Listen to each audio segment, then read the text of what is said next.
I got to time that stuff better. Get a hold of us online at JIGGYJAGUAR.com. Feels like my lights are not as bright as they should be. I've got to have the lights bright. I've got to be bathing in light. Like, who the hell was that? It was one of those old rockers from the 80s who had to bathe in the light. So we are going to go to our next guest. Julie is going to join us here in just a few moments here on our big broadcast. Julie, welcome to the broadcast. How are you, my friend? Hey, good afternoon. I'm great. How are you? Pretty good, actually. We are having quite the interesting day here today, and I've got you on the big broadcast, so what else could we ask for, my friend? How are you? Well, how kind of you. I'm thrilled to be here and to talk to you and to have your listeners get a chance to hear about my book. Yes, let's talk a little bit about the book. Give us a little bit of an introduction on this incredible book. Well, it's a children's book. It's designed for children from the ages of about 2 to 8, although I have heard from readers that some older children also very much enjoy it. It's about international adoption. It's specifically about international adoption, but it applies more generally to adoption. That is, it could be used for a family that's adopted domestically as well. It's unique on the market, I would say that. Most books about adoption are directed for the parents. There aren't that many children's books. And among the books there are for children, this book is truly unique. Yes, this is a fantastic, fantastic read. Talk to me a little bit about your writing process to bring this book to life. Well, this, to be honest, was a COVID project. I'm mainly a travel writer, a nonfiction writer, but during COVID, I was unable to travel to do the research for my next book and that I planned to do. So I was thinking about what I could do instead. And many years ago, when my own son was little, I had written him his own book about his adoption journey. And I thought, I wonder if there's any book like that on the market. Because back then, there wasn't any book. I couldn't find any book of the kind I wanted to read to my son. So I did a little bit of research, and there still, 30 years later, was no such book. So I decided to write it, and I did. Fantastic. So tell me a little bit about the process of bringing this to life, because you, like you mentioned, you did this over COVID. Did you have an outline? Did you have notes? And how did you make this thing happen? Well, since I had gone through the international adoption process myself, I knew the basic steps.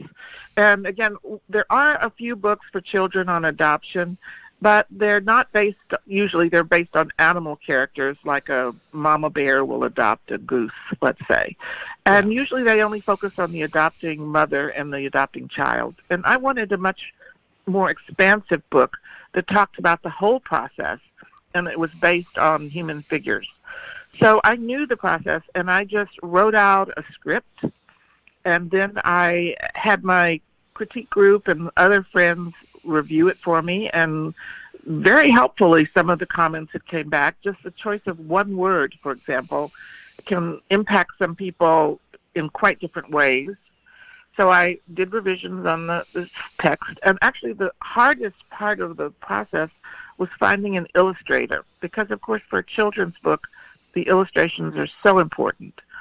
So I finally found and hired an illustrator, and in the end, I'm very pleased with the results, but it took a lot of back and forth, because I had a picture in my head of what I wanted to show readers, and of course the illustrator reading the words didn't necessarily get that same image. So we had back and forth until we arrived at something that I was comfortable with.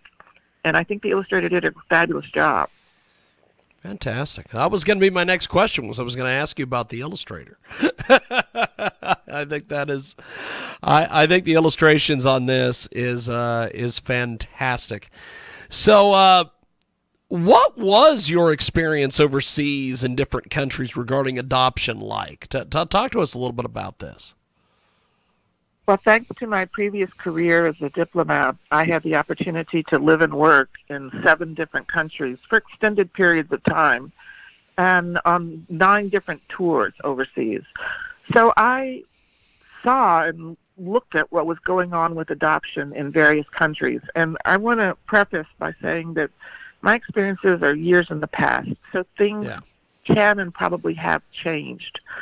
Any parent thinking about international adoption needs to do current research and needs to find out what's happening right now.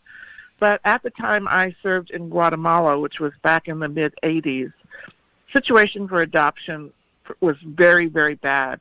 And by that I mean there were a lot of babies being stolen out of hospitals or out of prams if mother's attention was distracted for a minute.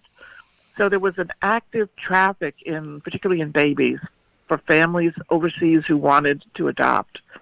Now the embassy where I worked, we made a huge effort of trying to make sure that when an adult appeared with a child and said, "I'm surrendering this child," that it really was the mother of the child. And understand back in those days there wasn't any DNA that you could consult. The embassy did the best job it could to make sure that the person surrendering the baby was actually the biological parent. But I'm sure a lot of cases got through. Anyway, that made me very wary about adoption overseas because I saw how an adoption market could function. But on a later tour, and this time it was in the country of Colombia, I saw a totally different story. The government was very careful about how its children were being adopted.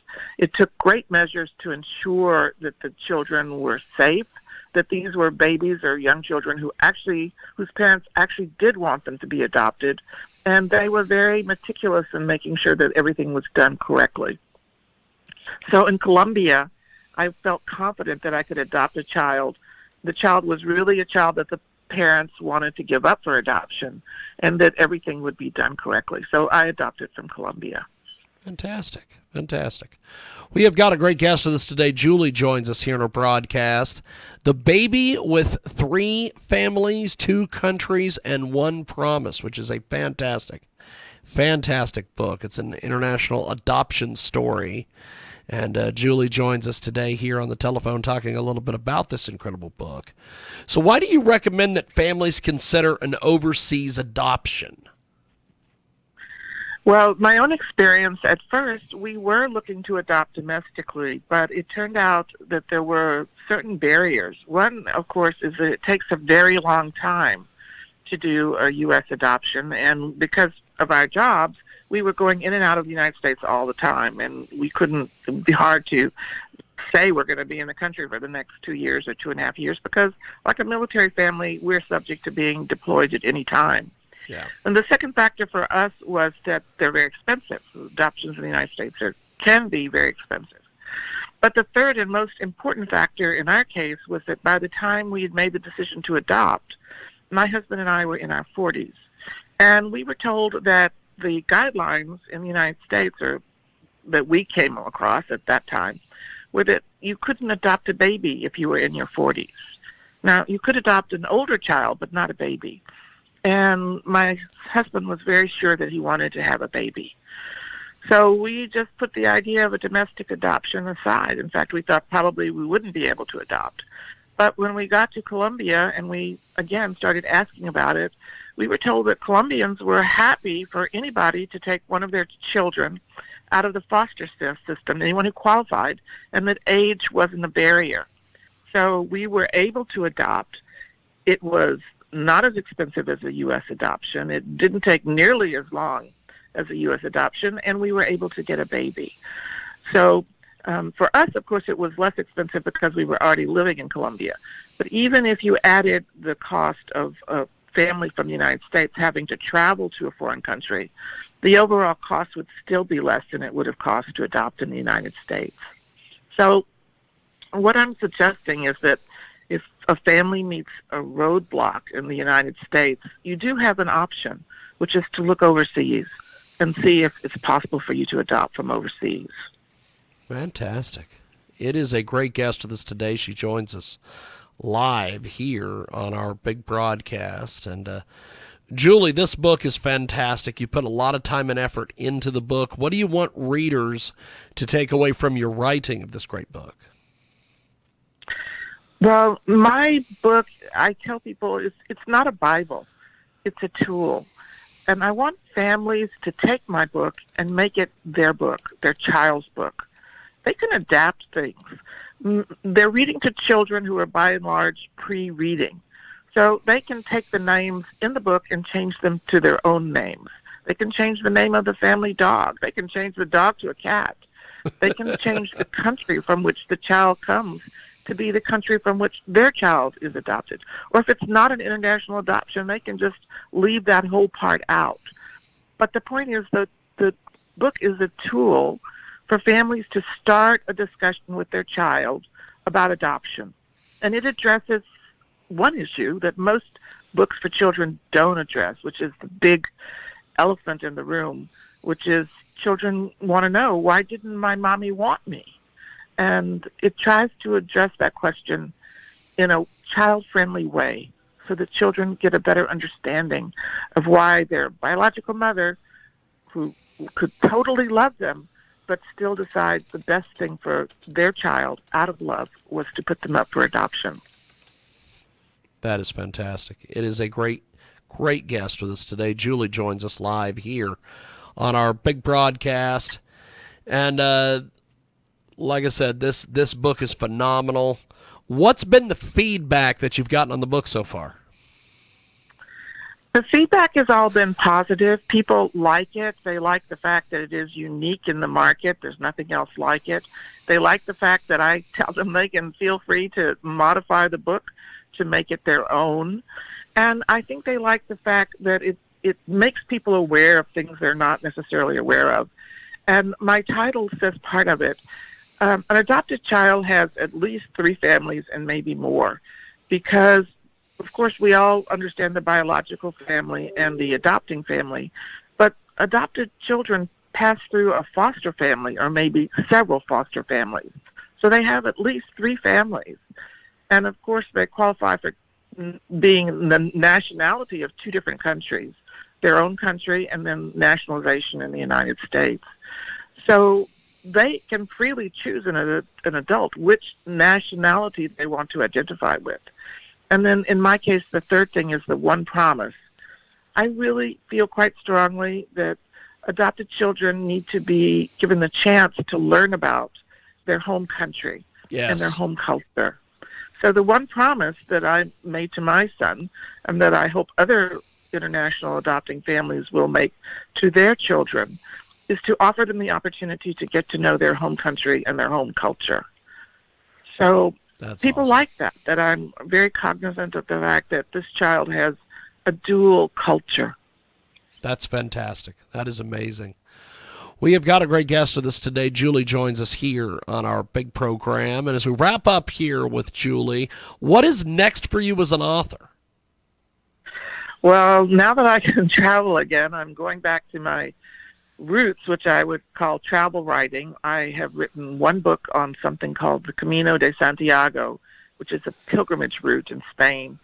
And I'm now going to write, it's overdue actually, my second book, also in the Camino de Santiago. And that's basically what I am as a travel writer. But this book, a book that comes from the heart, was a COVID project. It probably wouldn't have been written except for COVID. So that's a little bit of a silver lining in what was a horrible time. Well, I'll tell you, you've written quite the book here, and I just was honored and privileged to be able to talk to you today. Thanks for making some time for us. Before we let you go, how do people get the book? And for the folks that have bought the book or will buy the book, how do they get in touch with you online? So the easiest way, and I'm speaking very frankly here, is just to go on Amazon. It's available in hardback, paperback, and ebook. And all 3 of them you can get from there. You could also go to my website, which is BayouCityPress.com, and the books are offered for sale there too. To get in touch with me, the best way is to go through my website, Julie Connor Author. So Connor is Connor. So my website is Julie Connor Author, and you can post a note to me there. Fantastic. Well, I appreciate you making time for us today. This has been... I'm also on... Yes, go ahead, my friend. I'm sorry. I'm also on Facebook as Julie Connor Author, so they could also post me a note on Facebook. Fantastic. Well, you are amazing. Thanks for doing this. I definitely want to talk to you again. And have yourself a wonderful holiday, and I will talk to you soon. Thank you, and thanks again for giving me the opportunity to connect with your listeners. Definitely, definitely. Well, Julie, have yourself a wonderful day. We'll talk to you soon. Thank you. Appreciate it. You too. Happy holidays. There she goes, the fantastic Julie Connor. She joins us today here on our big program. So we are going to take a brief time out, and when we come back, we are going to... I always love how Skype or any of these programs, I refuse to call them apps, these programs always want you to give them feedback on things. How was the call? I don't know how the call was. I just talked to this author for 15 minutes. I think the call was pretty good. We're going to take a brief time out. When we come back, we have got more coming up. It is the big broadcast. We got more on the way.